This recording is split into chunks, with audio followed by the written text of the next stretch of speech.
فیق الحمد للہ رب العالمین والصلاة والسلام علی المبعوث رحمة للعالمین سیدنا محمد وعلی آلہ واصحابہ اجمعین اما بعد رب اشرح لی صدری ویسر لی امری واحلل عقدۃ من لسانی یفقہوا قولی اللہم انفعنا بما علمتنا وعلمنا ما ينفعنا وزدنا علما۔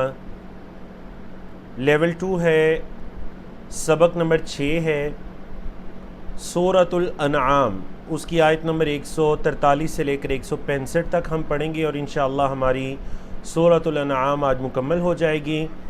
سورۃ الاعراف کی ابتدا کریں گے اس کا تعارف پڑھنے کے بعد، اور اس کی آیت نمبر 1 سے لے کر آیت نمبر 11 تک انشاءاللہ ہم اللہ کی توفیق سے پڑھیں گے۔ جی، تو کورس کے مقاصد بڑے واضح ہیں اور آپ کے سامنے ہیں، کورس کا تعارف بھی آپ کے سامنے ہے۔ اللہ رب العزت کی توفیق سے ہم قرآن مجید کا لفظی اور سلیس ترجمہ سیکھ رہے ہیں، سکھا رہے ہیں۔ اللہ رب العزت ہمارے لیے آسانی فرمائے کہ ہم اس مبارک سلسلے کو مکمل کر سکیں۔ تو چلیے اب ہم آتے ہیں باقاعدہ اپنے لیسن کی طرف۔ آج کا ہمارا سورۃ الانعام کا صفحہ نمبر 147 ہے، اور اس صفحے میں ہماری آیات 143 سے لے کر 146 تک یہ انشاءاللہ ہماری آیات ہوں گی۔ ان آیات کو ہم نے 4 مختلف اشارات کے اندر تقسیم کیا، پھر مختلف موضوعات کو اس میں تقسیم کیا گیا، مختلف موضوعات کے اندر ان آیات کو یا اس پیج کو تقسیم کیا گیا۔ تو اگر آپ دیکھیں تو کل جو ہمارا لیسن جہاں پر اس کی انتہا ہوئی تھی کہ جانوروں کے بارے میں گفتگو ہو رہی تھی کہ اللہ رب العزت نے کن کن جانوروں کو پیدا کیا، تو آج بھی اسی کے بارے میں گفتگو جاری و ساری ہے۔ کل جو اللہ رب العزت نے یہ فرمایا تھا کہ اللہ وہ ذات ہے جس نے هو الذی انشأ معروشات وغیر معروشات، جس نے تمہارے لیے پھلوں کو پیدا کیا، چھپر والے ہیں بغیر چھپر والے ہیں، تو انشأ کے الفاظ تھے، انشأ۔ تو سمجھ لیجئے یہ جو آج کی آیت ہے، آیت نمبر 143، اس کا تعلق بھی انہی الفاظ کے ساتھ ہے، انشأ کے الفاظ کے ساتھ ہے کہ اللہ وہ ذات ہے جس نے پیدا کیے تمہارے لیے۔ کیا پیدا کیے اللہ نے؟ اللہ رب العزت نے فرمایا اعوذ باللہ من الشیطان الرجیم 8 ازواج، اللہ نے 8 جانوروں کو جوڑے کی صورت میں پیدا کیا۔ ازواج زوج ان کی جمع ہے، اس کا لفظی مطلب جوڑا ہوتا ہے کہ وہ جو جانور ہے جن کا شمار اس آیت میں 143 اور 144 میں آنے والا ہے، یہ کل 8 جانور ہیں جو جوڑے کی شکل میں ہیں۔ اب دیکھیے وہ کون کون سے ہیں جو آپ کو دکھائی بھی دے رہے ہیں سلائیڈز کے اندر، موضوعات میں لکھے گئے ہیں۔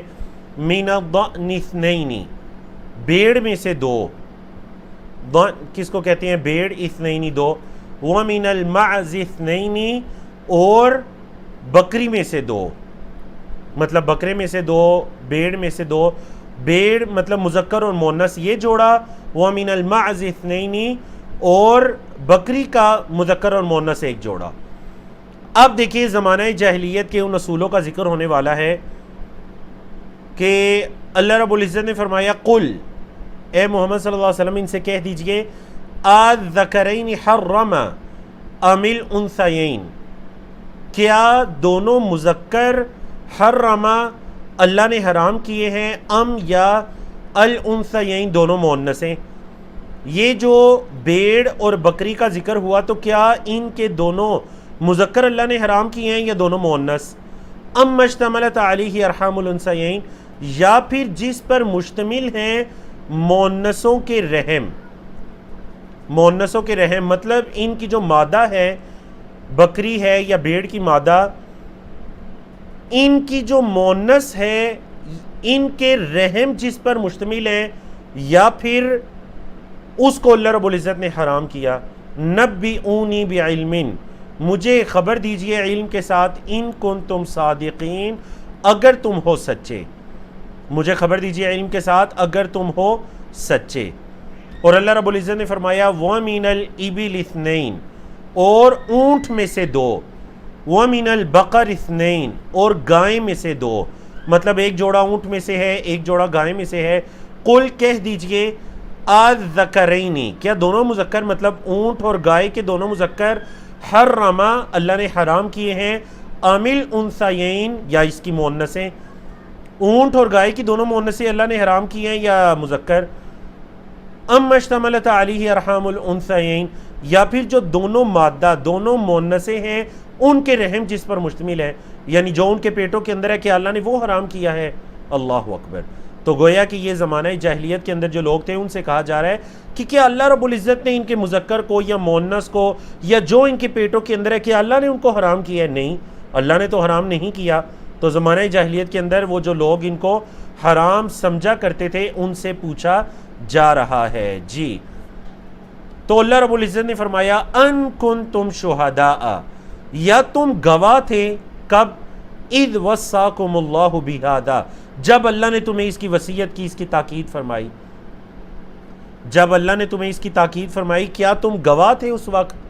فمن اظلم، پس کون ہے بڑا ظالم، ممن، اس شخص سے جس نے افترا باندھا علی اللہ اللہ پر، کذبا جھوٹ، لیضل الناس، تاکہ وہ گمراہ کرے لوگوں کو، بغیر علم، بغیر علم کے، ان اللہ، بے شک اللہ، لا یہدی القوم الظالمین، ظالم قوم کو اللہ ہدایت عطا نہیں کرتا، بے شک اللہ ظالم قوم کو ہدایت عطا نہیں کرتا۔ تو اللہ رب العزت نے یہ تاکید کر دی یہاں پر کہ اللہ نے تو ان کو حرام نہیں کیا، نہ ان کے مذکر کو اللہ نے حرام کیا، نہ ان کے مؤنثوں کو اللہ نے حرام کیا، نہ جو کچھ ان کے پیٹوں کے اندر ہے اس کو اللہ نے حرام کیا، تو تم کون ہوتے ہو ان کو حرام کرنے والے؟ تو جو اللہ پر جھوٹ باندھے، مطلب ان کو حرام کہے اور اللہ نے تو حرام نہیں کیا۔ یاد رکھے جو چیز حلال ہے اس کو حرام سمجھنا یا کسی حرام کو حلال سمجھنا، یہ گویا کہ اللہ پر جھوٹ باندھنا ہے۔ وجہ یہ ہے کہ حلال و حرام کا اختیار صرف اور صرف رب العالمین کے پاس ہے، اللہ رب العزت کے پاس ہے۔ اب اگر ان کو حلال و حرام سمجھا جاتا ہے تو گویا کہ یہ چیز کیا کہلاتی ہے؟ یہ اللہ رب العزت پر جھوٹ باندھنا اور دوسرے لوگوں کو گمراہ کرنا کہلاتا ہے، اور اللہ نے فرمایا یہ ظلم ہے، ان اللہ لا یہدی القوم الظالمین، اللہ ظالم کو کبھی ہدایت عطا نہیں کرتا۔ اور اللہ رب العزت نے فرمایا قل، کہہ دیجئے، لا اجدو، نہیں میں پاتا، فی، اس میں، ما اوحیا، جو وحی کی گئی، الیہ، میری طرف، جو میری طرف وحی کی گئی، نہیں میں پاتا اس میں کیا؟ محرمن، حرام، کل بھی گزرا محرم حرام کے معنی میں ہے، میں حرام نہیں پاتا جو میری طرف وحی کی گئی، کس پر؟ علی طائم، کسی کھانے والے پر، یطعمہ، جس کو وہ کھاتا ہے، فعل مضارع یطعمہ، اور طاعم اسم فاعل، کسی کھانے والے پر جو وہ کھاتا ہے میں حرام نہیں پاتا، الا، مگر، ان یکون میتتن، ہاں یہ کہ وہ مردار ہو۔ اب دیکھیے اللہ رب العزت نے جو چیزیں حرام ہیں ان کی وضاحت کرنا چاہیے کہ میں کسی کھانے والے پر حرام تو نہیں پاتا مگر وہ جو مردار ہے۔ ہاں اگر کوئی چیز مردہ ہو چکی ہے بغیر حلال کیے اللہ کا نام لے کر تو ہاں وہ حرام ہے۔ او، اب یہ پہلی چیز کیا ہے جی؟ میتہ، مردار۔ دوسری، او دم مسفوحہ، یا پھر بہایا گیا خون، یعنی وہ خون جو ذبح کرتے ہوئے جانور کی گردن سے بہتا ہے، یہ خون حرام ہے۔ زمانہ جاہلیت کے اندر اس خون سے بھی فائدہ اٹھایا جاتا تھا، شریعت اسلامیہ نے اس خون کو کیا کیا؟ حرام کر دیا۔ بہتا ہوا خون جو اس کی گردن سے ذبح کے وقت بہتا ہے وہ خون بھی کیا ہے؟ حرام ہے۔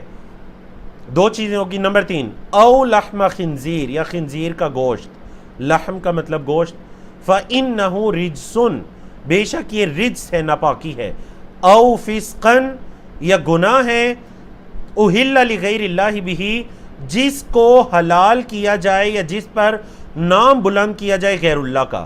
اہل کا مطلب ہوتا ہے نا وہ جانور جن پر غیر اللہ کا یا اللہ کا وہ نام لے لیا کرتے تھے تو اہل کا لفظ آتا تھا۔ اہل لغیر اللہ بہ، جس پر غیر اللہ کا نام بلند کیا جائے، لغیر اللہ، جس پر غیر اللہ کا نام بلند کیا جائے، تو بولیے وہ جانور بھی کیا ہے؟ حرام ہے۔ فَمَنِ اضْطُرَّ، کل اس کی تشریح گزری تھی، اس کی تفسیر گزری تھی، آپ کو یاد ہوگا۔ فَمَنِ اضْطُرَّ، پس وہ بندہ جس کو مجبور کر دیا جائے، فمن پس وہ جسے اضطر مجبور کر دیا جائے۔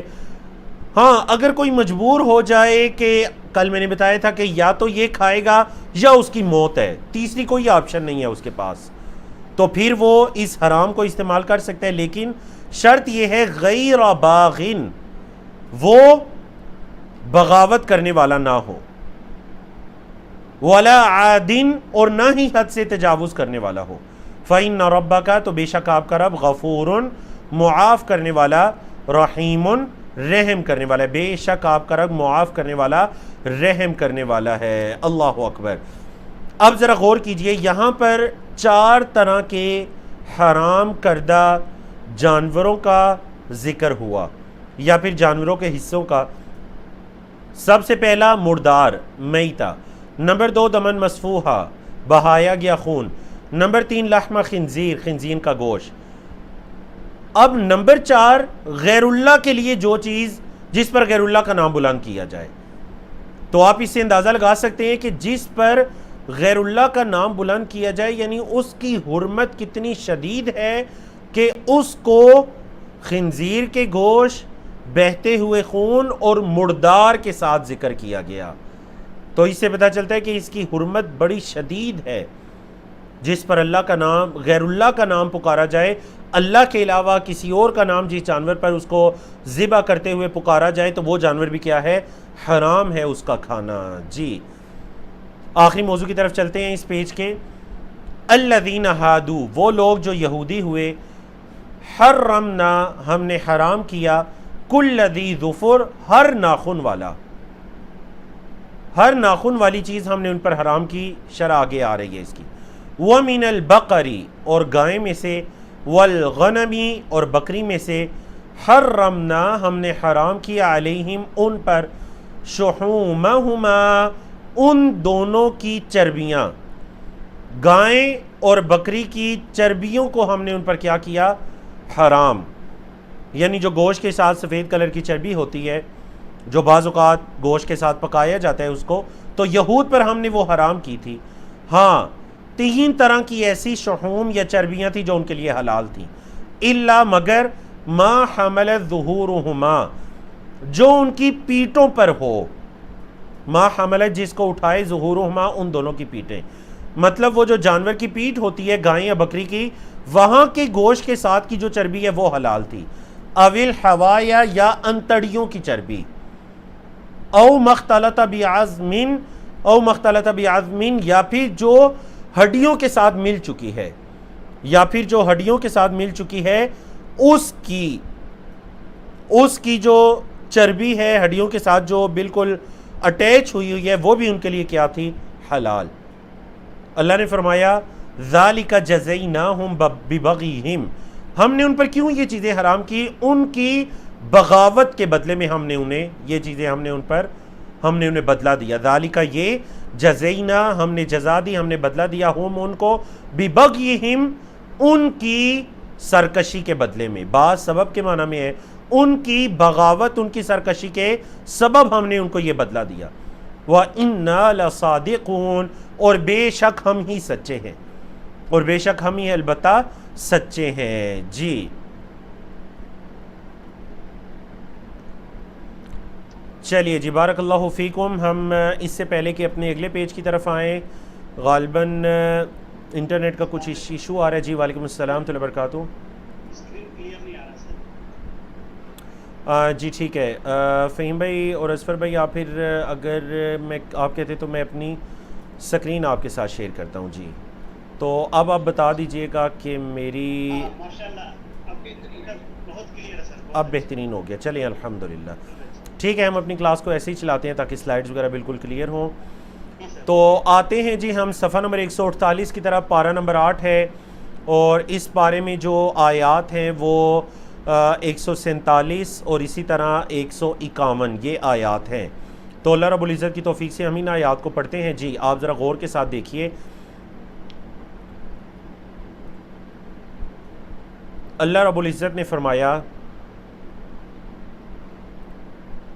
جی فَإِن كَذَّبُوكَ پس اگر وہ آپ کو جھٹلائیں، فَإِن پس اگر کذبوا وہ جھٹلائیں کا آپ کو، فَقُل پس اے محمد صلی اللہ علیہ وسلم کہہ دیجئے، کیا کہہ دیجئے، ربکم تمہارا رب ذو رحمت واسعہ بڑی وسیع رحمت والا ہے، تمہارا رب بڑی وسیع رحمت والا ہے، ولا یرد بأسہ اور نہیں دور کی جاتی اس کی بأس، کیا مطلب اس کی باس، یعنی اس کا عذاب نہیں دور کیا جاتا، عن القوم المجرمین مجرم قوم سے، مجرم قوم سے۔ اب دیکھیں محمد صلی اللہ علیہ وسلم ان کو حلال و حرام کی تمیز دینے والے ہیں، ان کی تمیز سکھلانے والے ہیں، یہ چیز حلال ہے یہ چیز حرام ہے، اس کی تعلیم دینے والے ہیں، لیکن وہ کیا کرتے ہیں، وہ آپ صلی اللہ علیہ وسلم کو جھٹلاتے ہیں۔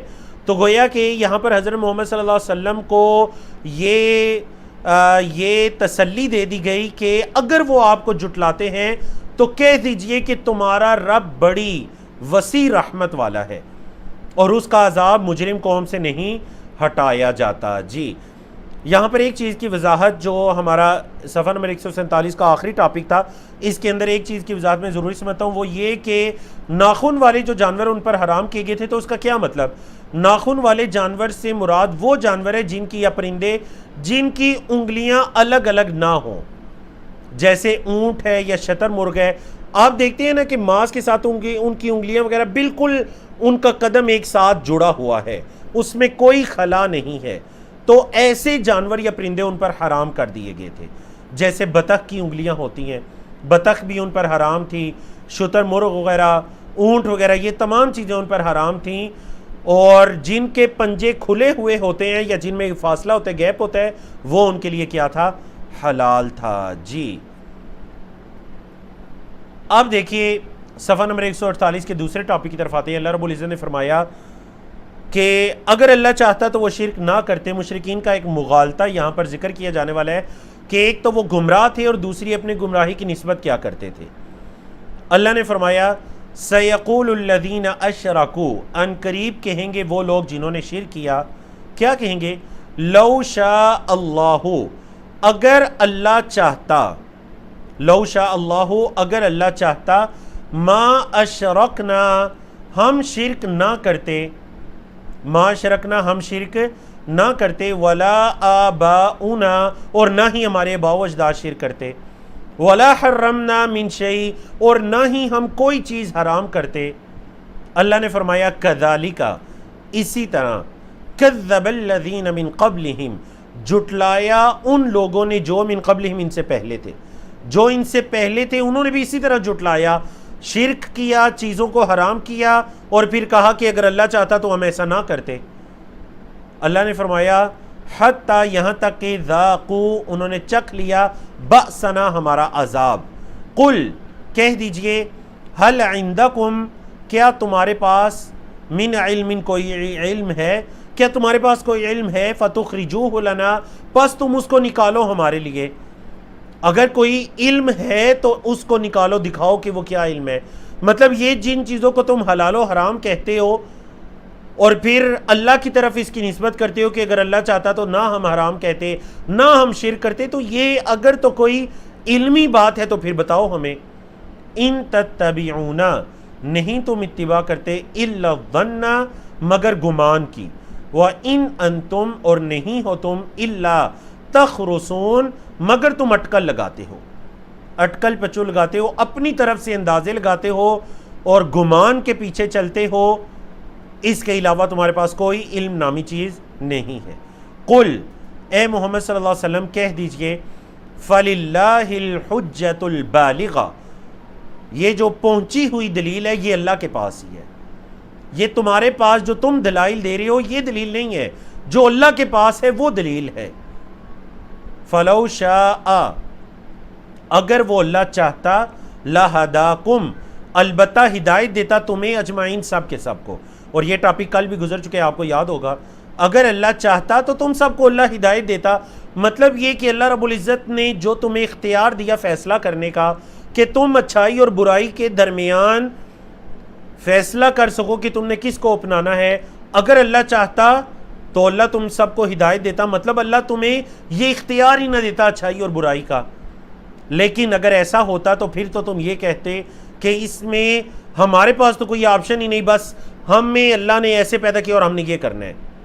تو اللہ رب العزت نے تمہیں اچھائی اور برائی، اما شاکرا و اما کفورا، چاہے تو اللہ کے شکر گزار بندے بنو یا اس کے ناشکرے بندے بنو، ان دونوں کے درمیان اللہ نے تمہیں کیا دیا؟ بولے اختیار دیا۔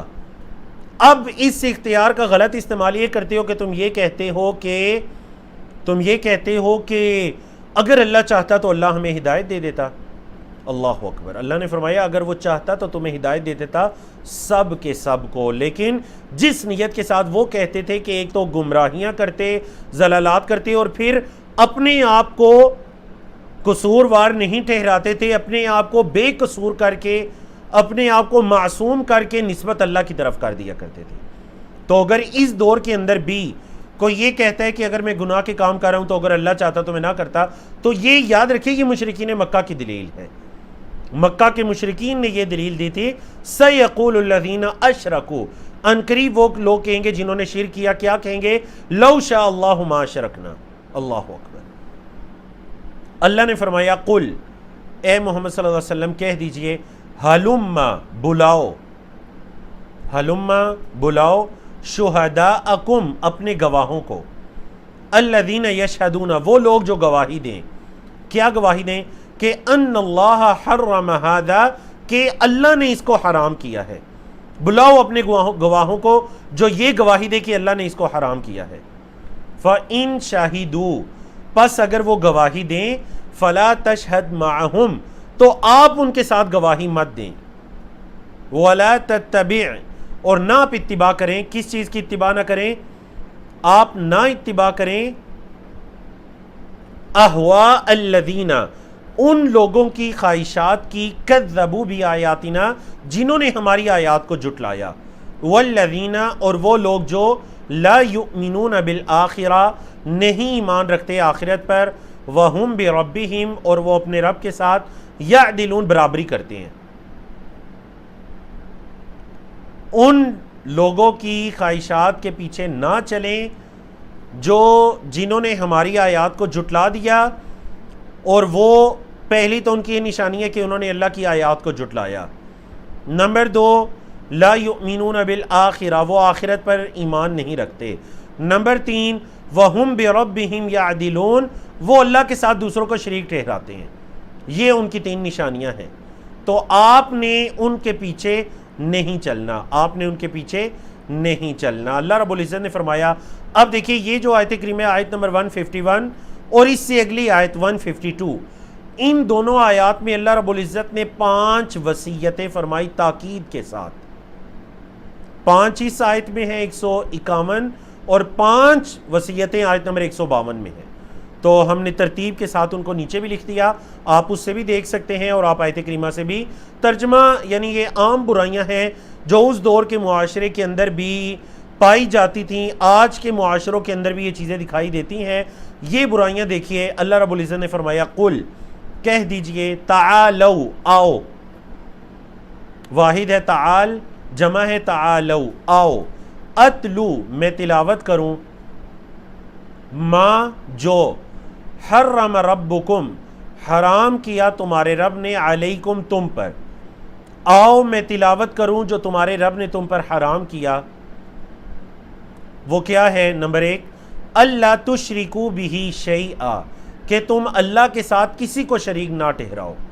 نمبر 2، وبالوالدین احسانا، والدین کے ساتھ احسان کرنا ہے۔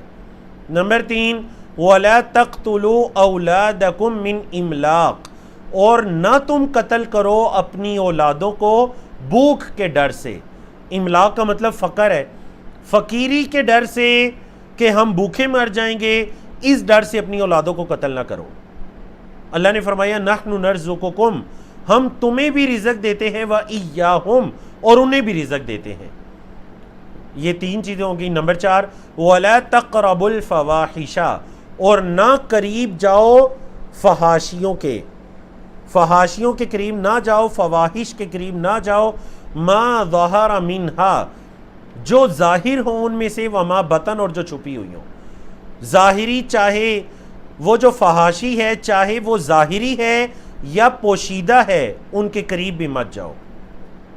یہ نمبر 4۔ نمبر 5، وَلَا تَقْتُلُوا النَّفْسَ الَّتِي حَرَّمَ اللَّهُ، اور نہ قتل کرو اس نفس کو جسے حرام کیا ہے اللہ نے، الا مگر بالحق، حق کے ساتھ۔ جس نفس کو اللہ نے حرام کیا تم اسے نہ قتل کرو مگر حق کے ساتھ قتل کرو۔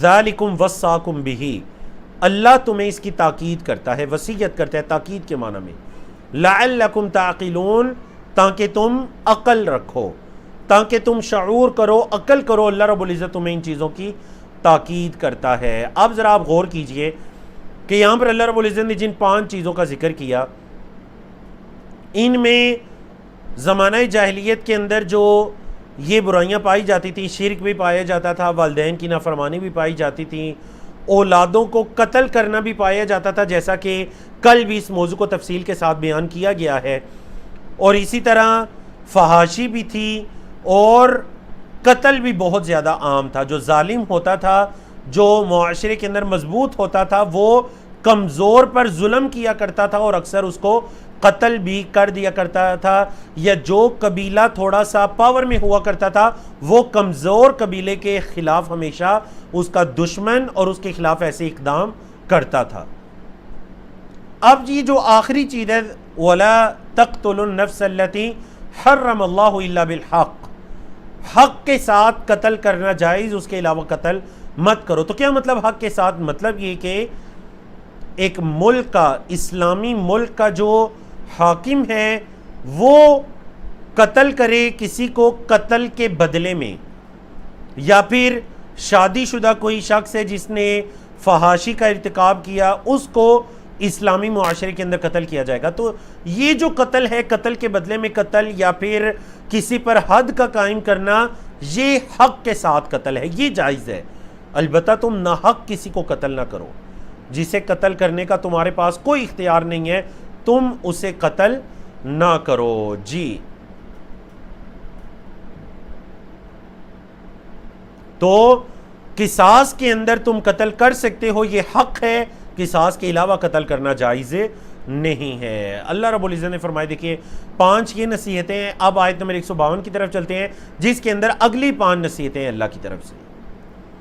اللہ رب العزت نے فرمایا، وَلَا تَقْرَبُوا مَالَ الْيَتِيمِ، اور تم قریب نہ جاؤ یتیم کے مال کے، یتیم کے مال کے قریب بھی نہ جاؤ، الا مگر باللتی ہی احسن، اس طریقے کے ساتھ جو اچھا ہے۔ یتیم کے مال کے قریب بھی نہ جاؤ، ہاں اگر جانا ہے اس کے مال کے قریب تو اس طریقے کے ساتھ جاؤ جو طریقہ اچھا ہے، حتیٰ یہاں تک کہ یبلغا، وہ پہنچ جائے، اشدہ، اپنی بلوغت کو، اپنی مضبوطی کو۔ کیا مطلب اپنی مضبوطی کو؟ مطلب یہ کہ یہاں تک کہ وہ اپنی بلوغت کو پہنچ جائے۔ تو یہ جو 6ٹھی نصیحت ہے، یہ آیت نمبر 152 کی پہلی نصیحت ہے۔ ہم ساتھ ساتھ اس کا ترجمہ بھی کر جاتے ہیں۔ آپ ذرا اس کا ترجمہ دیکھیے۔ اللہ رب العزت نے فرمایا، یتیم کے مال کے قریب بھی نہ جاؤ مگر اس طریقے سے جو سب سے اچھا ہے۔ مطلب یہ کہ کوئی یتیم تمہاری کفالت کے اندر ہے، کوئی یتیم تمہاری کفالت کے اندر ہے، اب اس یتیم کے باپ نے، ماں نے کچھ نہ کچھ مال بھی چھوڑا ہے۔ کیا کیا جی؟ اس یتیم کے،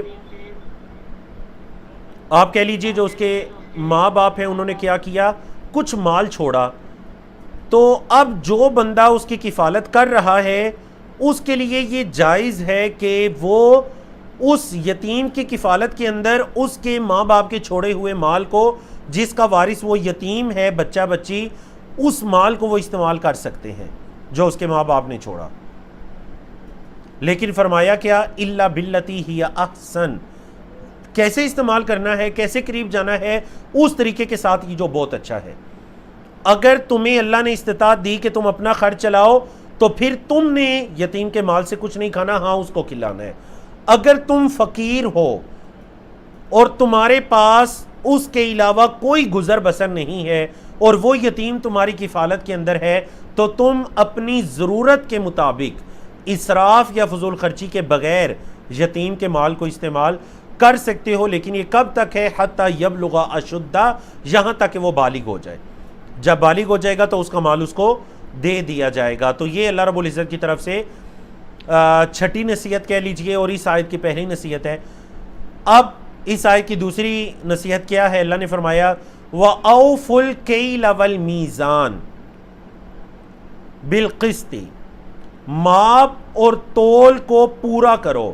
وَأَوْفُوا، اور پورا کرو، الْكَيْلَ ماپ کو، وَالْمِيزَانَ اور تول کو، ترازو کو، بالقسط انصاف کے ساتھ، انصاف کے ساتھ. اچھا اب آپ کو پتہ ہے یہاں پر دو چیزیں ذکر ہوئی، الکیل اور المیزان. تو الکیل اور المیزان میں کیا فرق ہے؟ الکیل اور المیزان، اچھا کیل کا مطلب ہے ماپنا، کسی چیز کو ماپنا. مطلب یہ کہ آپ کے ہاں جو دودھ لیٹر میں دیا جاتا ہے، آپ کو پتہ ہے لیٹر جو ہے یہ وزن نہیں ہوتا، یہ کلو گرام نہیں ہے، بلکہ یہ لیٹر ایک پیمانہ ہے، اس کے اندر جتنا دودھ آتا ہے یہ لیٹر کہلاتا ہے. اس کو کیا کہتے ہیں؟ ماپ. اس کو کیا کہتے ہیں؟ ماپ، ماپنا. اور میزان کیا ہے؟ کسی چیز کو تولنا. ٹھیک ہے. اور کپڑا بھی بالکل جیسے کپڑا بھی ماپنا ہوتا ہے، کپڑے کو بھی ناپ کر دیا جاتا ہے. آپ کو پتہ ہے نبی کریم صلی اللہ علیہ وسلم کے دور میں کھجوریں وغیرہ بھی ماپ کے دی جاتی تھیں. ساع ہوتا تھا، ایک باقاعدہ پیمانہ تھا، ٹوکرے تھے، ان ٹوکروں کے اندر کیا کیا جاتا تھا؟ اس کو ماپ کے دیا جاتا تھا. سمجھا گی نا آپ کو؟ تو اگر ماپو تو پھر بھی پورا کرو، اگر تولو تو پھر بھی پورا کرو، بالقسط انصاف کے ساتھ. نمبر 3، بلکہ اس سے بعد اللہ نے فرمایا لا نکلف نفسا الا وسعها، نہیں ہم تکلیف میں ڈالتے، لا نکلف نہیں ہم تکلیف میں ڈالتے، نفسن کسی جان کو، الا مگر وسعها اس کی طاقت کے مطابق، ہم کسی جان کو اس کی طاقت کے مطابق کی تکلیف میں ڈالتے. کیا مطلب؟ دیکھیں اس کا مطلب یہ ہے کہ ایک انسان نے اپنی طرف سے پوری کوشش کی، اس نے پوری امانت کا خیال رکھتے ہوئے ایک چیز کو ماپا یا تولا، لیکن اس کے باوجود اگر اس میں کوئی کمی کوتاہی رہ جاتی ہے تو اللہ رب العزت نے اتنا ہی انسان کو مکلف ٹھہرایا جتنی وہ استطاعت رکھتا ہے. اب ماپ تول کے اندر ایک چیز ایسی ہے جس کی وہ استطاعت ہی نہیں رکھتا، تو ٹھیک ہے اللہ رب العزت درگزر فرمانے والا ہے لا نکلف نفسا الا وسعها. تو یہاں پر اس آیت کا مفہوم سمجھ لیجئے کہ یہاں پر یہ کہنے کا کیا مقصد ہے کہ ہم کسی جان کو اس کی طاقت سے بڑھ کر تکلیف میں نہیں ڈالتے.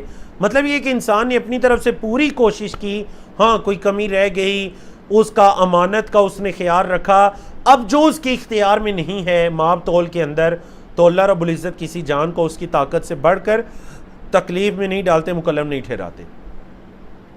اچھا جی، پھر اللہ نے فرمایا اب یہ تو ہو گیا جی ماپ تول. اگلی چیز ہے وَإِذَا قُلْتُمْ، اور جب تم بات کہو، فَعْدِلُوا، تو عدل کرو. مطلب معاملات کے اندر یہ ہو کہ ماپو تولو کچھ بھی کرو تو امانت، اور معاملات کے علاوہ زبان قول و فعل کے اندر تمہارا رویہ کیا ہونا چاہیے؟ وَإِذَا قُلْتُمْ، جب تم بات کرو، جب تم کہو، فَعْدِلُوا، تو عدل کرو. وَلَوْ كَانَ ذَا قُرْبَى، اور اگرچہ قریبی رشتہ داری کیوں نہ ہو، جب بات کرو تو عدل کرو. مطلب تمہاری بات اگرچہ قریبی رشتہ دار کے خلاف ہی کیوں نہیں جا رہی، لیکن عدل کرو. وَبِعَهْدِ اللَّهِ أَوْفُوا، اور اللہ کے عہد کو پورا کرو. وَبِعَهْدِ اللَّهِ، اور اللہ کے عہد کو اوفو پورا کرو. ذَلِكُمْ وَصَّاكُمْ بِهِ، اس کی اللہ تمہیں تاکید کرتا ہے، اللہ تمہیں وصیت کرتا ہے. لَعَلَّكُمْ تَذَكَّرُونَ، تاکہ تم نصیحت پکڑو، تاکہ تم کیا کرو؟ نصیحت پکڑو. اور اللہ نے فرمایا وَأَنَّ هَذَا، اور یہ صراطی، میرا راستہ ہے، مستقیمہ سیدھا، یہ میرا سیدھا راستہ ہے. فَاتَّبِعُوهُ، تم اس کی پیروی کرو. وَلَا تَتَّبِعُوا، اور نہ پیروی کرو، السُّبُلَ، راستوں کی. فَتَفَرَّقَ بِكُمْ، وہ راستے تمہیں الگ الگ کر دیں گے، عن سبیلہ، اس اللہ کے راستے سے. اگر تم مختلف راستوں پر چلو گے تو وہ تمہیں اللہ کے راستے سے الگ کر دیں گے، ہٹا دیں گے. ذالکم وصاکم بہ، اللہ تمہیں اس کی وصیت کرتا ہے لعلکم تتقون، تاکہ تم اس کا تقوی اختیار کرو، تاکہ تم اللہ سے ڈرو۔ اب ذرا غور کیجئے، آیت نمبر 152 کی تفسیر ہم نے ساتھ ساتھ کی، آیت نمبر 153 کی طرف آئیے 153۔ غور کریں، کل بھی جو موضوع ذکر ہوا تھا کہ ظلمات بہت زیادہ ہیں لیکن نور ہدایت ایک ہے، تو بالکل وہی ٹاپک بیان ہو رہا ہے کہ جو صراط مستقیم ہے وہ ایک ہے۔ وہ کیا ہے؟ ایک، جس کو سبیل کہا گیا، ایک راستہ، سبیل، صراط۔ لیکن گمراہی کے راستے بہت زیادہ ہیں جن کو سبل کہا گیا۔ سبیل ان کی جمع کیا ہے؟ سبل، راستے۔ وَلَا تَتَّبِعُوا السُّبُلَ، تم راستوں کی پیروی نہ کرو، یعنی گمراہیاں بہت زیادہ ہیں، ان کے پیچھے نہ جاؤ، بلکہ تم ایک اللہ کے راستے پر چلو۔ تم اگر زیادہ راستوں پر جاؤ گے تو یہ تمہیں اللہ کے راستے سے بھٹکا دیں گے۔ اللہ اکبر۔ یہاں پر آیت نمبر 154 میں اللہ رب العزت نے تورات کا ذکر کیا، اور آیت نمبر 155 میں اللہ رب العزت نے قرآن مجید کے نزول کا ذکر کیا، اور پھر آیت نمبر 156 اور 57 میں قرآن مجید کے نزول کا ایک اور مقصد بھی بتلا دیا۔ اللہ رب العزت نے فرمایا تورات کے بارے میں جو حضرت موسیٰ علیہ السلام پر نازل کی گئی تھی، ثم آتینا موسیٰ الکتاب، پھر ہم نے دیا موسیٰ کو کتاب، پھر ہم نے موسیٰ علیہ السلام کو کتاب دی۔ اچھا، یہ جو کتاب تھی تماماً یہ مکمل تھی، تمام تھی، مطلب یہ نہیں تورات میں نعوذ باللہ کوئی کمی کوتاہی تھی، وہ مکمل کتاب تھی جب اسے دیا گیا تھا۔ بعد کے لوگوں نے اس میں تحریف کی، وہ مکمل تھی۔ علی الذی احسن، اس شخص پر جس نے احسان کیا، مطلب جس نے اچھا عمل کیا، اس کے لیے تو یہ کتاب مکمل تھی۔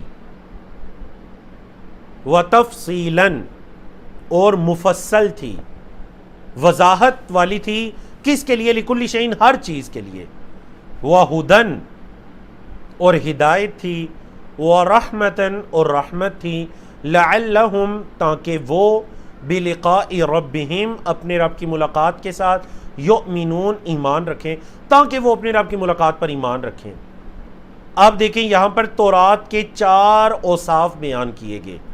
نمبر 1 تماماً، نمبر 2 تفصیلاً، نمبر 3 ہدن، نمبر 4 رحمتاً۔ تو اللہ کی جو وحی ہوتی ہے، اللہ کی طرف سے نازل کردہ کتابیں، یہ اس وقت کے لوگوں کے لیے رحمت ہوتی ہیں، جیسے قرآن مجید ہمارے لیے رحمت ہے، تو تورات اہل تورات کے لیے رحمت تھی۔ اللہ اکبر۔ انجیل اہل انجیل کے لیے رحمت تھی، جس کا ذکر پیچھے گزر بھی چکا ہے۔ پھر اللہ رب العزت نے قرآن مجید کا ذکر کیا، فرمایا وَهَذَا کتاب، اور یہ کتاب، انزلناہ، انزلنا ہم نے نازل کیا ہو اس کو، مبارکن، بابرکت ہے، یہ کتاب ہم نے اس کو اتارا، یہ بابرکت ہے، فاتبعوہ، پس تم اس کی اتباع کرو، واتقوا، اور ڈرو، تقوی اختیار کرو، لعلکم، تاکہ تم ترحمون، فعل مجہول ہے، پیسیو وائز ہے، ترحمون، تم پر رحم کیا جائے، تقوی اختیار کرو تاکہ تم پر رحم کیا جائے۔ تو یہاں پر قرآن مجید کے نزول کا مقصد بتلا دیا گیا کہ قرآن مجید یہ برکت والی کتاب ہے، یہ قرآن کی صفت ہے۔ یاد رکھیے قرآن کی صفت برکت ہے، لیکن قرآن کے نزول کا مقصد یہ صرف برکت نہیں ہے، جیسا آج ہم مسلمانوں نے قرآن کو صرف برکت والی کتاب سمجھ لی ہے۔ اس وجہ سے دیکھیں رمضان کے علاوہ پورا سال گزر جاتا ہے، کبھی قرآن نہیں کھلتا۔ اللہ اکبر۔ یا پھر ہم نے صرف اس کو غمی خوشی کے لیے خاص کر دیا ہے، حالانکہ اللہ نے قرآن کا مقصد یہاں پر کیا بتلایا؟ فَاتَّبِعُوهُ، پس تم اس کی اتباع کرو، یہ ہے قرآن کے نزول کا مقصد۔ قرآن کی اتباع کرنا، قرآن کے بتلائے ہوئے راستے پر چلنا، یہ ہے۔ دیکھیں اتباع ہوتا ہے پیچھے پیچھے چلنا۔ اتباع کا کیا مطلب ہے جی؟ پیچھے چلنا۔ حضرت محمد صلی اللہ علیہ وسلم کی ہم اتباع کرتے ہیں، مطلب آپ صلی اللہ علیہ وسلم کے پیچھے چلتے ہیں۔ قرآن کی اتباع مطلب قرآن کے مطابق چلنا، اس کے پیچھے چلنا۔ واتقوا، اور اس اتباع کے اندر تقوی ہونا چاہیے، اللہ کا ڈر، تاکہ تم پر رحم کیا جائے۔ تو یاد رکھیں جو قرآن کی اتباع کرتے ہیں اور جو تقوی اختیار کرتے ہیں، یہ اللہ کا وعدہ ہے کہ اللہ ان پر رحم کرتا ہے۔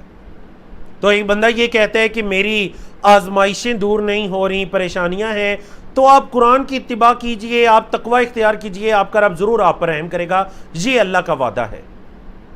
اب دیکھیے اللہ رب العزت نے ایک اور بات بتلائی آیت نمبر 156 میں، ان تقولو، یہ کہ تم کہو، مطلب ہم نے اس کتاب کو نازل کیا، یہ کہ پھر تم کہیں ایسے نہ کہو، کیا انما انزل الکتاب، کہ بس کتاب نازل کی گئی تھی علی طائفتین، دو گروہوں پر، من قبلنا، ہم سے پہلے، کہیں ایسا نہ ہو کہ تم یہ کہنے لگو کہ ہم سے پہلے دو گروہوں پر، یعنی یہود و نصارہ پر تو کتاب نازل کی گئی، ہم پر کتاب کیوں نہیں نازل کی گئی؟ تو ہم نے اس کتاب قرآن مجید کو تمہاری طرف نازل کیا۔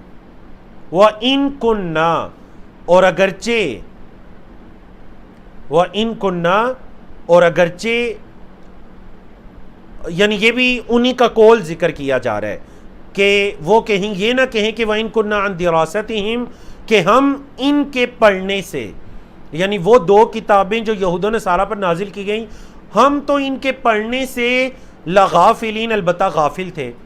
وَإِن كُنَّا، اور اگرچہ ہم تھے، عن دراستہم، ان کے پڑھنے سے، دراسہ کا مطلب ہوتا ہے اسٹڈی، پڑھنے کے معنی میں ان کے پڑھنے سے، لغافلین، البتہ غافل، مطلب یہود و نصارہ کی کتابیں تورات انجیل جس زبان میں نازل کی گئیں، ہم تو ان کے پڑھنے سے بالکل غافل تھے، کہیں تم ایسا نہ کہنا شروع کر دو۔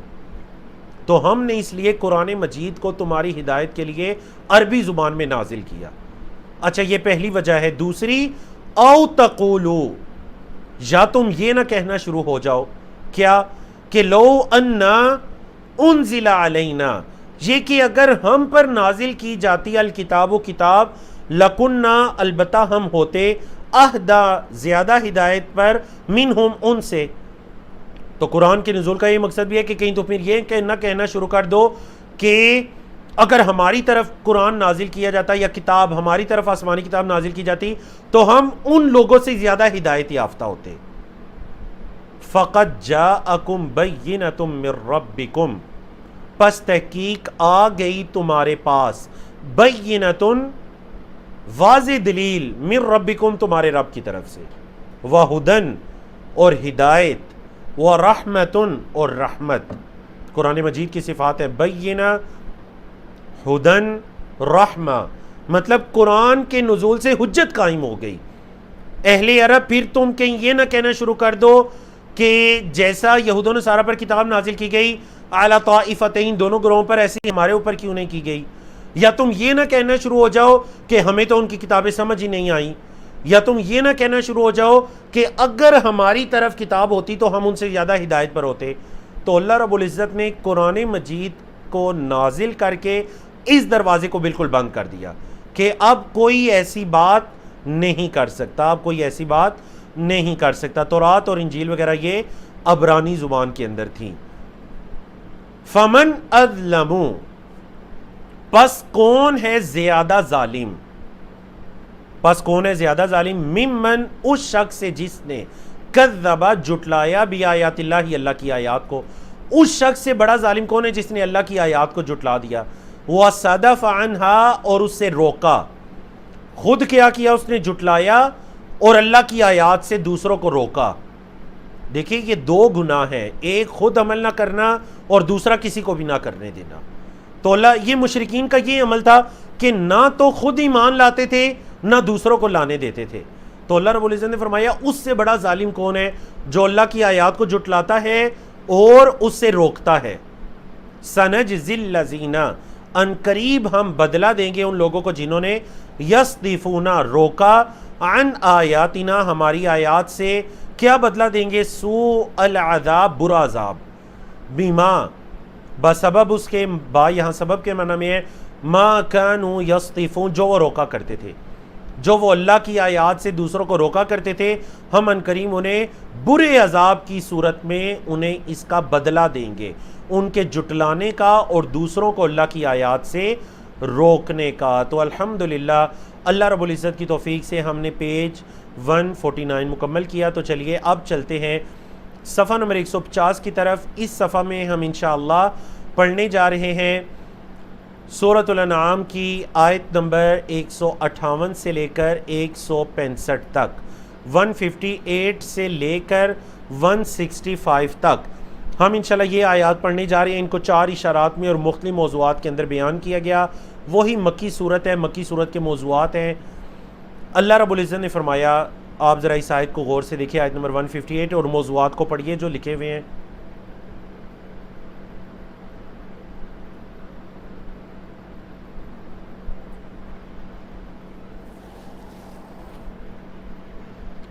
بارک اللہ فیکم. الحمدللہ.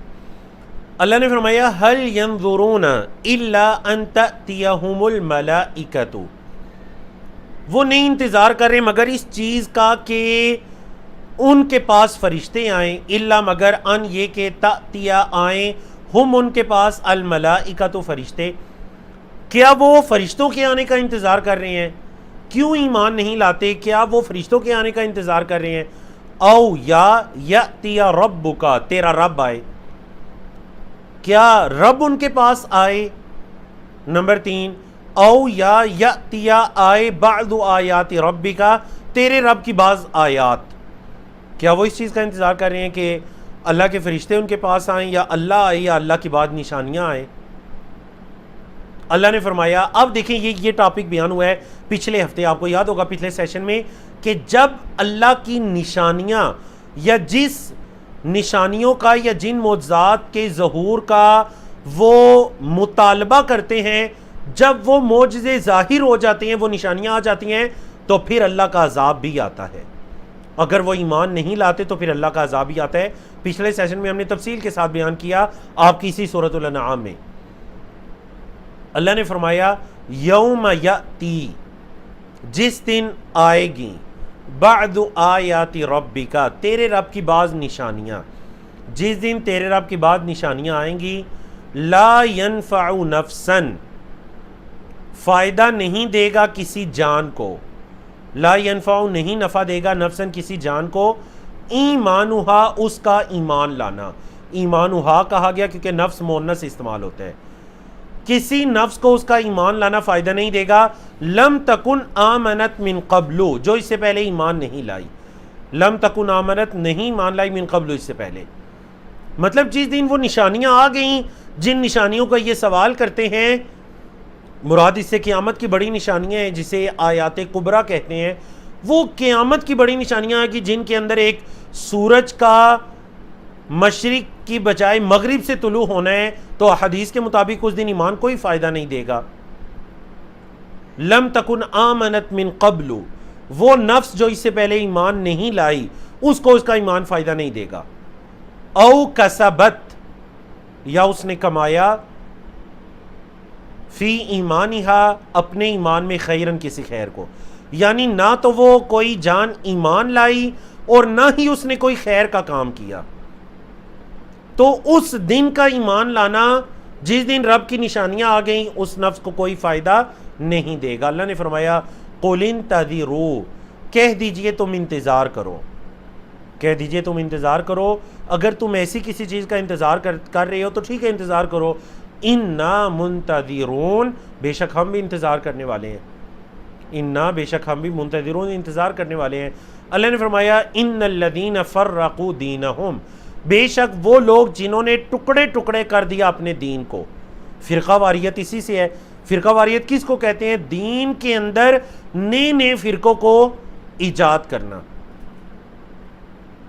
جیسا کہ نبی کریم صلی اللہ علیہ وسلم نے فرمایا تھا, یہود و نصارہ اگر 72 فرقوں میں تقسیم ہوئی تو میری امت 73 فرقوں میں, یا یہود و نصارہ اگر 71 فرقوں میں تقسیم ہوئی تو میری امت 72 فرقوں میں تقسیم ہوگی, ایک کے علاوہ سب کے سب آگ میں ہیں. صحابہ نے پوچھا اللہ کے رسول اس ایک کی کیا نشانی ہے؟ نبی کریم صلی اللہ علیہ وسلم نے فرمایا اس ایک کی نشانی یہ ہے کہ وہ اس پر ہوں گے جس پر میں اور میرے صحابہ ہیں. یعنی وہ اس دین حق پر ہوں گے ڈٹے ہوئے.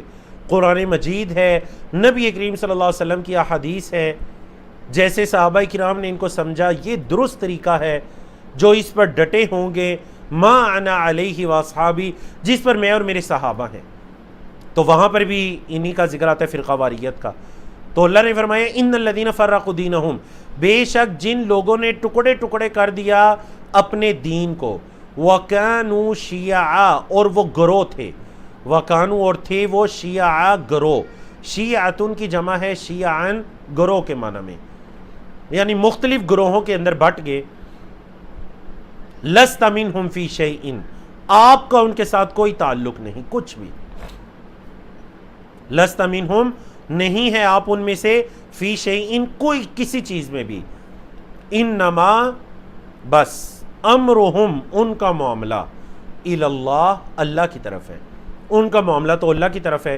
ثم ینبئہم پھر اللہ ان کو خبر دے گا، بما کانوا یفعلون جو وہ کرتے تھے، جو وہ اعمال کرتے تھے ان کا معاملہ اللہ کے پاس ہے. پھر اللہ ان کو خبر دے گا کہ تم یہ اعمال کیا کرتے تھے.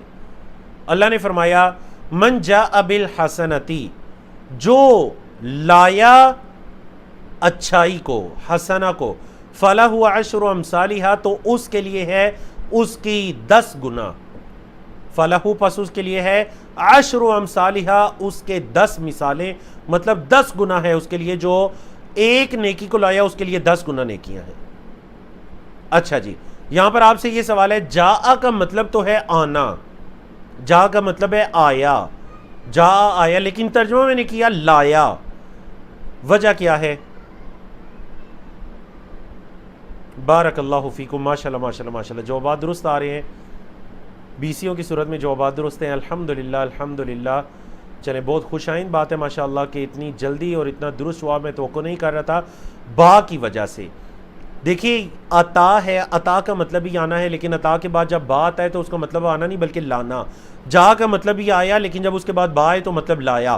من جاء بالحسنہ جو نیکی کو لایا تو اس کے لیے اس کا 10 گنا ہے، اجر و ثواب 10 گنا تک. ومن جاء بالسیئہ اور جو گناہ لے کر آیا، فلا یجزا تو نہیں بدلہ دیا جائے گا، وہ فعل مجہول ہے پیسیو وائز، اس کو نہیں بدلہ دیا جائے گا، الا مگر مثلہا اس کی مانند. وہم لا یظلمون اور ان پر ظلم نہیں کیا جائے گا، وہم اور وہ لا یظلمون ظلم نہیں کیے جائیں گے.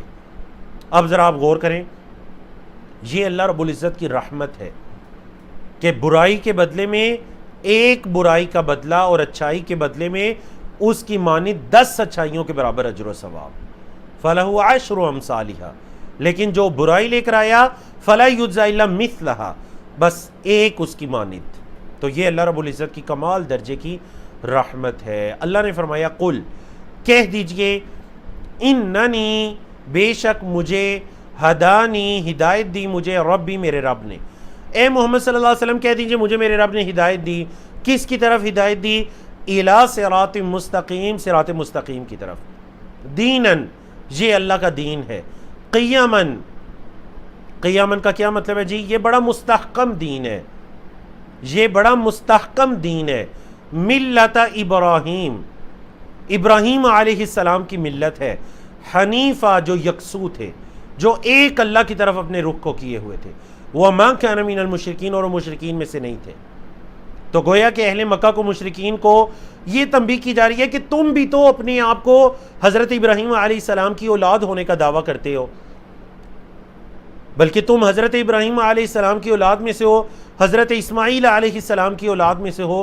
تو یہ جس پر میں ہوں یہ حضرت ابراہیم علیہ السلام کا دین ہے، جسے دین حنیف کہتے ہیں، ایک اللہ کی طرف یکسو ہونے کا دین، اور باقیوں سے تعلق توڑ کر غیر اللہ کی عبادت چھوڑ کر ایک اللہ کی عبادت کرنا، ایک اللہ کی طرف اپنے رخ کو کرنا. اور حضرت ابراہیم علیہ السلام مشرک تو نہیں تھے. تم اگر ان کی طرف اپنی نسبت کرتے ہو تو پھر تم کیوں شرک کرتے ہو؟ قل کہہ دیجئے ان صلاتی بے شک میرا نماز پڑھنا، و نسکی اور میرا قربانی کرنا، و محیایا اور میرا جینا، و مماتی اور میرا مرنا، للہ اللہ کے لیے ہے، رب العالمین جو تمام جہانوں کا رب ہے. 4 چیزیں ذکر ہوئیں، نماز، قربانی، جینا، مرنا، اللہ کے لیے ہیں جو رب العالمین ہے، تمام جہانوں کا جو رب ہے. لا شریک لہو اس کا کوئی شریک نہیں. وبذالک اور اسی کا امرت مجھے حکم دیا گیا ہے. فعل مجہول ہے، امرت میں حکم دیا گیا ہوں، اسی چیز کا مجھے حکم دیا گیا ہے. وَأَنَا أَوَّلُ الْمُسْلِمِينَ اور میں جھکنے والوں میں سب سے پہلے ہوں. میں فرما برداری کرنے والوں میں سب سے پہلے ہوں نا اول المسلمین، اللہ اکبر۔ تو یہ دعا یا یہ جو اللہ رب العزت کی طرف سے تعلیمات ہے کہ ان صلاتی، میرا نماز پڑھنا، و نسکی، اور میرا قربانی کرنا۔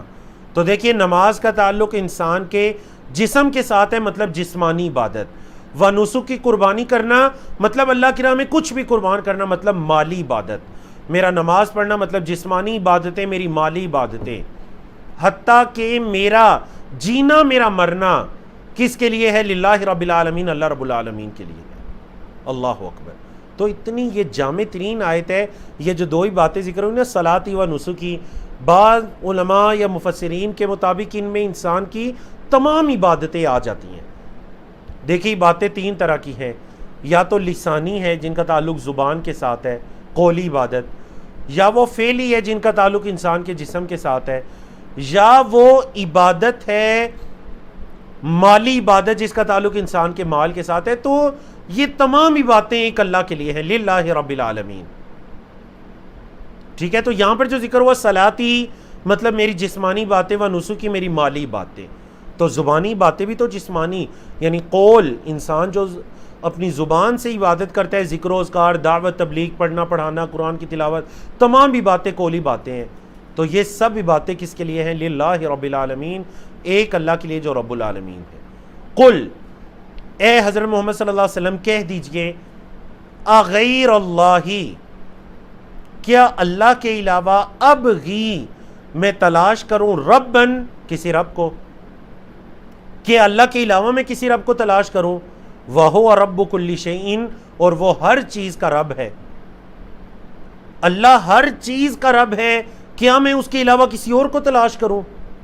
وَلَا تَكْسِبُ كُلُّ نَفْسٍ، اور نہیں کماتی کوئی نفس، وَلَا تَكْسِبُ، نہیں کماتی، كُلُّ نَفْسٍ، ہر نفس، إِلَّا مگر علیہا، اسی پر ہے، مطلب ہر جان کی کمائیاں اسی پر ہیں۔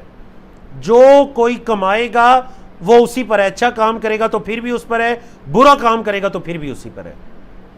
فرمایا وَلَا تَزِرُ، اور نہیں بوجھ اٹھائے گی، وَازِرَةٌ، کوئی بوجھ اٹھانے والی، وِزْرَ اُخْرَى، کسی دوسری نفس کا، کسی دوسری جان کا بوجھ، کوئی بوجھ اٹھانے والی کسی دوسری کا بوجھ نہیں اٹھائے گی، مطلب جس نے گناہ کیے ہوں گے انہی کو ان کا بدلہ ملے گا۔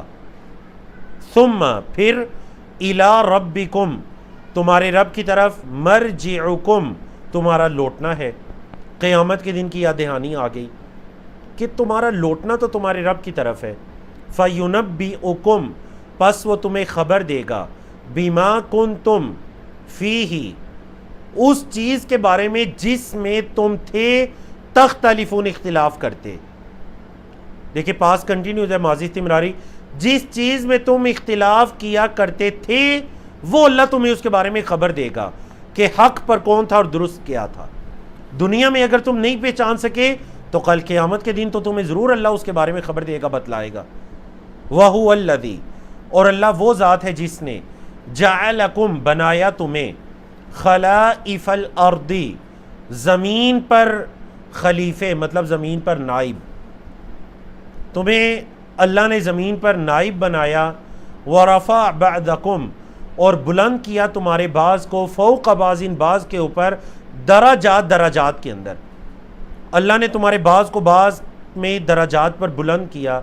وجہ، لِيَبْلُوَكُمْ، تاکہ وہ تمہیں آزمائے، فی، اس چیز میں، ما، جو، آتاکم، اس نے تمہیں دی، جو اللہ نے تمہیں دی، اللہ تو اس میں تمہیں آزمائے۔ ان ربک، بے شک آپ کا رب، سریع العقاب، جلد سزا دینے والا ہے، وَإِنَّهُ، اور بے شک وہ، لغفور الرحیم، البتہ معاف کرنے والا، رحم کرنے والا ہے۔ اللہ اکبر۔ تو دیکھیے یہ جو آیت نمبر 164 ہے، اس میں اللہ رب العزت نے یہ بتلا دیا کہ کہہ دیجئے کیا میں اللہ کے علاوہ کوئی رب تلاش کروں؟ مطلب مکہ کے مشرکین اللہ کو رب مانا کرتے تھے، یہ مانتے تھے کہ ہمارا پیدا کرنے والا اللہ ہے، ہمیں رزق دینے والا اللہ ہے، ہمیں موت دینے والا اللہ ہے، ہمیں اولاد دینے والا، وہ ان چیزوں کو مانا کرتے تھے۔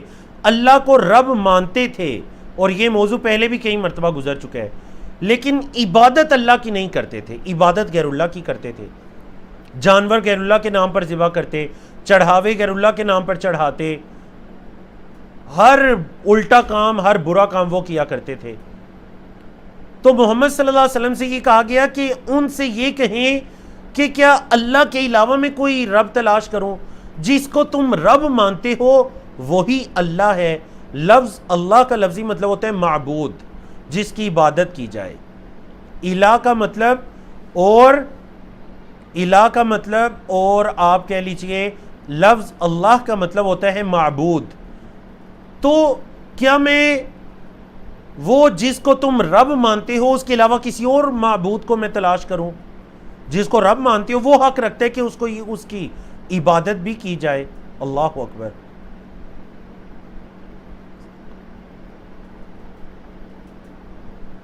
وَهُوَ الَّذِي جَعَلَكُمْ خَلَائِفَ الْأَرْضِ وَرَفَعَ بَعْضَكُمْ فَوْقَ بَعْضٍ دَرَجَاتٍ لِيَبْلُوَكُمْ فِي مَا آتَاكُمْ إِنَّ رَبَّكَ سَرِيعُ الْعِقَابِ وَإِنَّهُ لَغَفُورٌ رَحِيمٌ۔ تو یہ اللہ رب العزت کے درجات ہیں۔ اللہ نے بعض کو بعض پر درجات عطا کیے تاکہ وہ تمہیں آزمائے جو اللہ نے تمہیں دیا ہے۔ مطلب اللہ رب العزت نے تمہیں دنیا کے اندر بھی جو اللہ نے تمہیں دنیاوی نعمتیں دیں تو اللہ نے تمہیں درجات بنا دیے۔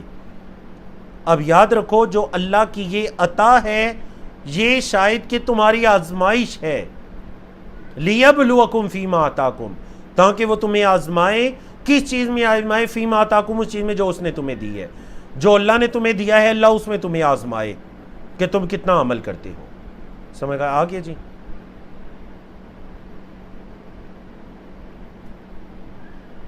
تو الحمدللہ اللہ رب العزت کی توفیق سے ہماری سورۃ الانعام مکمل ہوئی۔ آئیے سورۃ الاعراف کی ابتدا کیجئے۔ آج کا ہم 5واں پیج بھی پڑھتے ہیں اور اسی طرح سورۃ الاعراف کا مختصر تعارف بھی پڑھتے ہیں۔ سورۃ الاعراف یہ سورت مکہ مکرمہ میں نازل ہوئی، اور ایک روایت کے مطابق اس کی 5 آیاتوں کے علاوہ یہ سورت مکی ہے۔ اس سورت میں کل 206 آیات ہیں۔ اعراف کا مطلب کیا ہے اور یہ نام کیوں رکھا گیا؟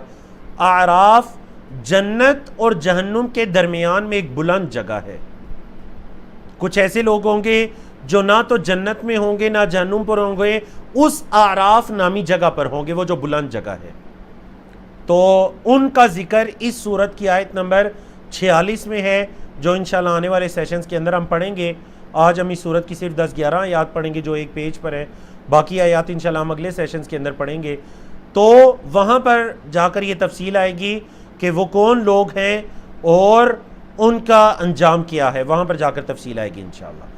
تو اس مناسبت سے جنت یا جہنم کے درمیان میں وہ جو جگہ ہے اعراف، اس مناسبت سے اس سورت کا کیا نام رکھ دیا گیا؟ اعراف۔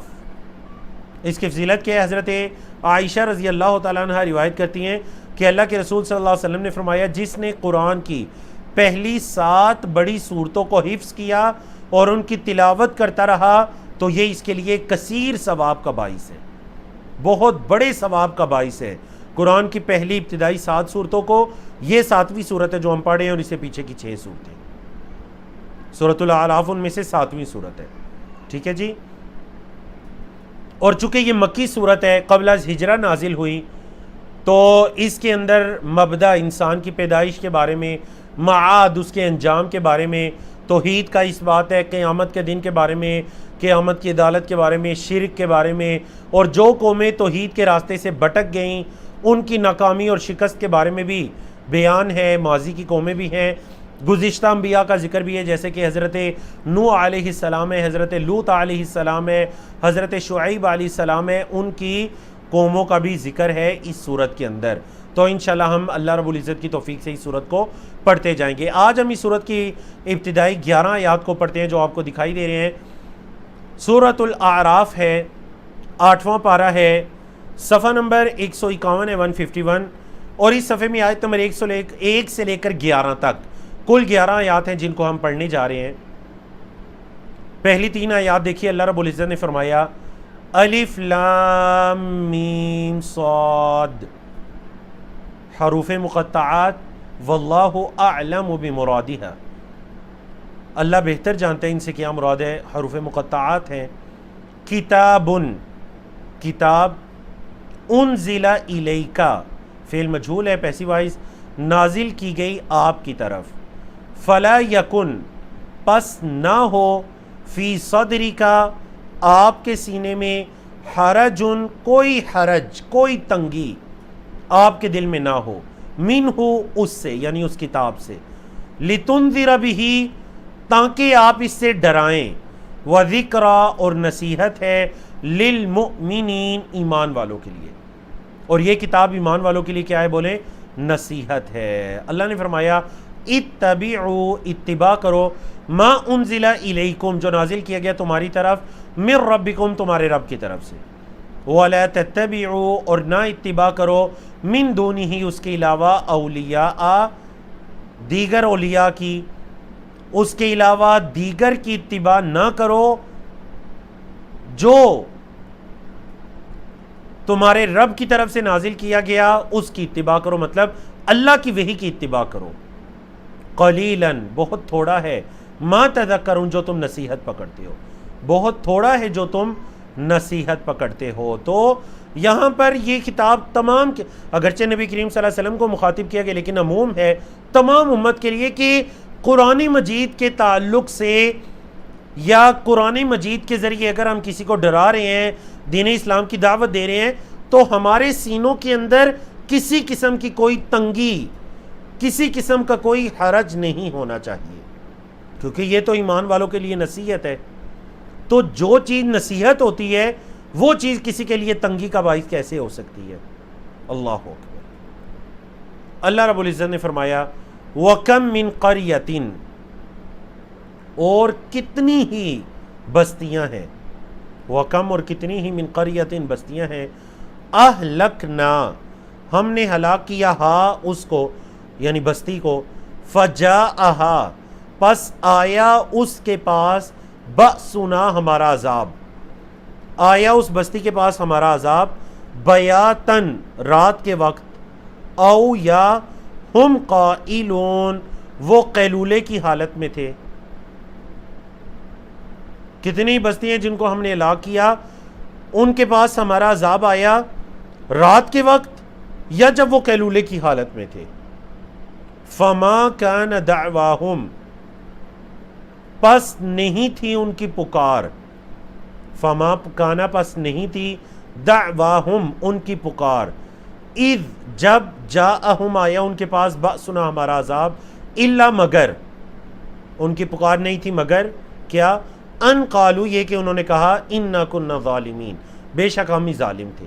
انہوں نے اعتراف کر لیا، جب اللہ کے عذاب کو دیکھا تو اعتراف کر لیا کہ ہم ہی ظالم تھے، لیکن تب اللہ کا عذاب آ چکا تھا۔ بالکل آپ کو یاد ہے جیسے فرعون ہے، جب غرق ہونے لگا، سمندر کی موجوں نے اسے آ لیا تو کیا کہنے لگا، آمنت بی رب موسیٰ و ہارون، میں حضرت موسیٰ اور حضرت ہارون علیہ السلام کے رب پر ایمان لایا، لیکن اس وقت کا ایمان اسے کوئی فائدہ نہیں اس نے پہنچایا۔ اللہ نے فرمایا فَلَنَسْأَلَنَّ الَّذِينَ، پس البتہ ہم ضرور سوال کریں گے، الذین، ان لوگوں سے، جن وہ لوگ جن کی طرف ارسلہ، بھیجا گیا تھا، الیہم، ان کی طرف، وہ لوگ جن کی طرف رسولوں کو بھیجا گیا تھا، ہم ان لوگوں سے ضرور سوال کریں گے۔ وَلَنَسْأَلَنَّ، اور البتہ ہم ضرور سوال کریں گے، المرسلین، رسولوں سے، مطلب بھیجے گیوں سے، جن کو بھیجا گیا، رسولوں سے بھی سوال کریں گے، اور جن کی طرف رسول بھیجے گئے ان سے بھی سوال کریں گے، مطلب امتوں سے بھی سوال کیا جائے گا کہ کیا تمہارے انبیاء رسول نے اللہ کے پیغام کو تم تک پہنچایا تھا؟ اگر تو اہل ایمان ہے تو خوشی کی بات ہے، وہ جواب دیں گے، اگر اہل کفر ہے تو حسرت ہے کہ ہاں بالکل انہوں نے پہنچایا تھا لیکن ہم ایمان نہیں لائے۔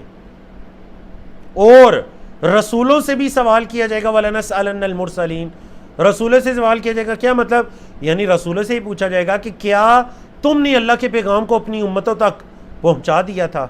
اللہ اکبر۔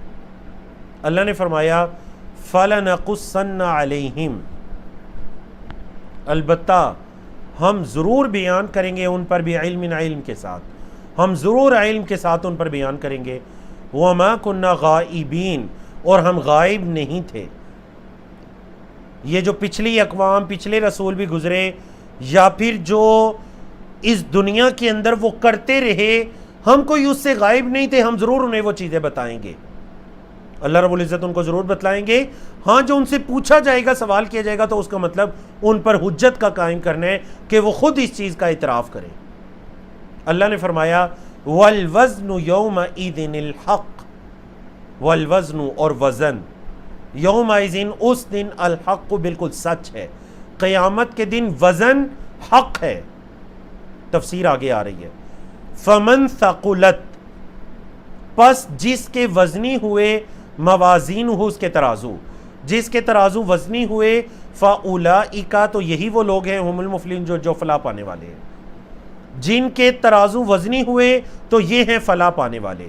ومن خفت موازین ہو، اور جن کے ترازو ہلکے ہوئے، ومن خفت، اور جن کے ہلکے ہوئے، موازین اس کے ترازو، فاولئک، تو یہی وہ لوگ ہیں، الذین، جنہوں نے خاسروا، خسارے میں ڈالا، انفسہم، اپنی جانوں کو۔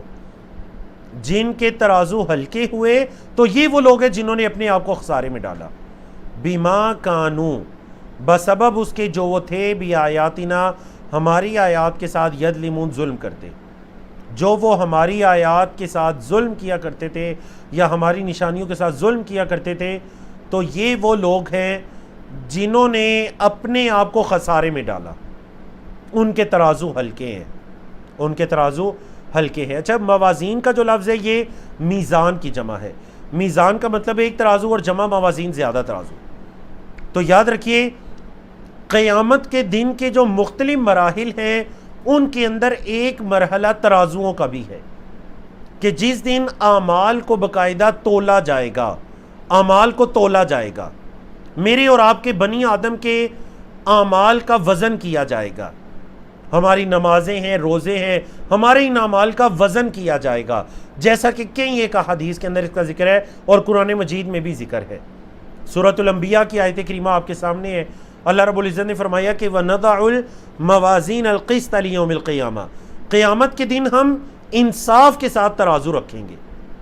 فَلَا تُظْلَمُ نَفْسٌ شَيْئًا، اس دن کسی جان پر کوئی ظلم نہیں کیا جائے گا۔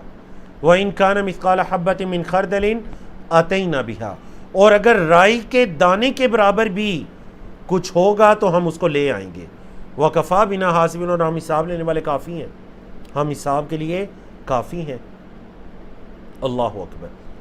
تو یہاں اس آیت میں بھی کس کا ذکر ہے؟ وَنَضَعُ الْمَوَازِينَ الْقِسْطَ، ہم انصاف کے ترازو اس دن رکھیں گے، ترازوؤں کا ذکر ہے۔ صحیحین کے اندر، مطلب صحیح بخاری اور صحیح مسلم کے اندر اس حدیث کا ذکر ہے کہ اللہ کے رسول صلی اللہ علیہ وسلم نے فرمایا، حضرت ابو ہریرہ اس کے راوی ہیں، کلمتان خفیفتان، دو کلمات، خفیفتان علی اللسان، جو زبان پر بڑے ہلکے ہیں، ثقیلتان فی المیزان، میزان میں وہ بڑے وزنی ہیں، حبیبتان الی الرحمن، اللہ رب العزت کو بڑے محبوب ہیں، سبحان اللہ و بحمدہ، وہ دو کلمات کون سے ہیں؟ سبحان اللہ و بحمدہ، سبحان اللہ العظیم، وہ دو کلمات یہ ہیں، سبحان اللہ و بحمدہ، سبحان اللہ العظیم۔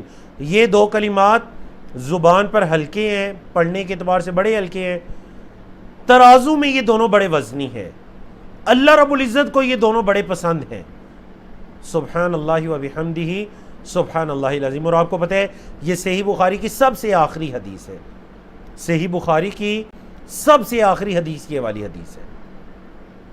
اللہ اکبر۔ تو اس حدیث کے اندر بھی کس کا ذکر ہے جی؟ میزان، ترازو کا ذکر ہے۔ تو اس وجہ سے آپ کہہ لیجئے کہ جو ہم مسلمانوں کے عقائد ہیں، انہی عقائد میں سے یہ عقیدہ بھی ہے کہ قیامت کے دن پر ایمان لانا، اور اس قیامت کے دن جتنے مراحل ہیں ان تمام پر ایمان لانا، اور انہی مراحل کے اندر ایک مرحلہ میزان کا بھی ہے، ترازو کا، انہی مراحل کے اندر ایک مرحلہ ترازو کا بھی ہے جس میں اعمال کا وزن کیا جائے گا۔ اچھا، اللہ کیسے وزن کریں گے؟ واللہ عالم، اس کی تفصیل اللہ نے بتائی، جیسے اللہ کی شان کے لائق ہے، جیسے اللہ پسند کریں گے ہمارے اعمال کا وزن ہوگا۔ بعض لوگوں نے یہ کہا، عقل پرست لوگوں نے، کہ اعمال کا وزن کیسے ہو سکتے ہیں، اعمال تو دکھائی نہیں دیتے. تو آپ یقین جانیے ہمارے اس دور کے اندر ایسی چیزیں جو دکھائی نہیں دیتی ان کا وزن ہوتا ہے یا نہیں. گیس ہے، گیس کا وزن ہوتا ہے یا نہیں. ہوا ہے، اس کا پریشر ہے، ہر چیز پیمانے کے اندر آ گئی ہے. اللہ اکبر. اور یہ انسان کا دماغ ہے اور وہ رب العالمین ہے، اس کے لیے کیا چیز بعید ہے یا اس کی قدرت سے باہر ہے. تو یہ قیامت کے عقائد میں سے ایک باقاعدہ عقیدہ ہے. جی تو آج کے آخری ٹاپک کو لیتے ہیں. اللہ رب العزت نے فرمایا وَلَقَدْ مَكَّنَّاهُمْ فِي الْأَرْضِ، اور البتہ تحقیق ہم نے انہیں ٹھہرایا زمین میں. وَلَقَدْ، اور البتہ تحقیق، مَكَّنَّا، ہم نے ٹھہرایا، کم تمہیں، مَكَّنَّاكُمْ، ہم نے تمہیں ٹھہرایا، فی الارض، زمین میں. وَجَعَلْنَا لَكُمْ، اور ہم نے بنایا تمہارے لیے، فیہا، اس زمین میں. ارض کا لفظ مؤنث استعمال ہوتا ہے، فیہا، اس زمین میں، معایش، معیشتیں، مطلب تمہارے گزر بسر کا ہم نے انتظام کیا. قلیلا ما تشکرون، قلیلا ما تشکرون، بہت تھوڑے جو تم شکر کرتے ہو. وَلَقَدْ خَلَقْنَاكُمْ، اور البتہ تحقیق ہم نے تمہیں پیدا کیا. ثُمَّ صَوَّرْنَاكُمْ، پھر ہم نے تمہاری صورتیں بنائیں، شکلیں بنائیں. ثُمَّ قُلْنَا لِلْمَلَائِكَةِ، پھر ہم نے کہا فرشتوں سے، اسجدوا لآدم، آدم علیہ السلام کے سامنے سرب سجود ہو جاؤ.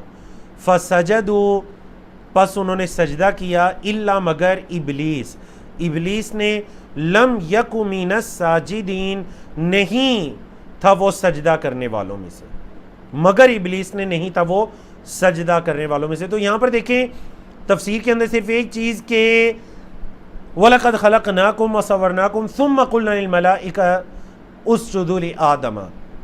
تو اللہ رب العزت نے تو صرف ایک آدم علیہ السلام کو پیدا کیا تھا اور ان کی شکل بنائی تھی اور پھر فرشتوں کو سجدہ کرنے کا حکم دیا، لیکن جمع کے الفاظ استعمال کیے گئے، خلقناکم ثم صورناکم، جمع کا. تو وجہ کیا ہے؟ وجہ یہ کہ حضرت آدم علیہ السلام کی تکریم ان کی پوری اولاد کی تکریم ہے، یعنی جو بنی نو انسانیت ہے، بنی نو آدم ہے، ان تمام کی تکریم ہے. تو اس وجہ سے جمع کے الفاظ استعمال کیے گئے کہ ہم نے تمہیں پیدا کیا، تمہاری شکلیں بنائیں، پھر ہم نے فرشتوں سے کہا کہ آدم علیہ السلام سے سجدہ کرو. سجدہ تعظیمی ہے اور اس کا ذکر تفصیل سے سورۃ البقرہ کی ابتدا میں گزر چکا ہے. فسجدوا الا ابلیس لم یک من الساجدین، نہیں تھا وہ سجدہ کرنے والوں میں سے. تو الحمدللہ اللہ رب العزت کی توفیق سے آج کے 5 صفحات ہم نے مکمل کیے.